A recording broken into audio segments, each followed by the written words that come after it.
За храбрость и самоотверженность детей-героев наградили памятной медалью за проявленное мужество. Обладателями медалей стали Рамеш Муратов, Роберт Ноев и Николай Жирков. Они спасли человеческие жизни при пожарах в Якутии. Награждение прошло в рамках всероссийского гражданско-патриотического проекта «Дети-герои». С 2014 года чествуют детей, которые проявили героизм, мужество и спасли человеческие жизни. Работа ведется совместно с МЧС России и муниципальными образованиями. Ребятам присваивают высокие звания «Дети-герои», а также памятные подарки. Необходимо действовать. Большое спасибо. Ребята проявляют героизм, спасают человеческие жизни, и они по представлению государственных органов получают высшую награду «Дети-герои».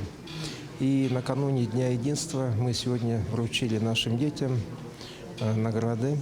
Они спасли человеческие жизни.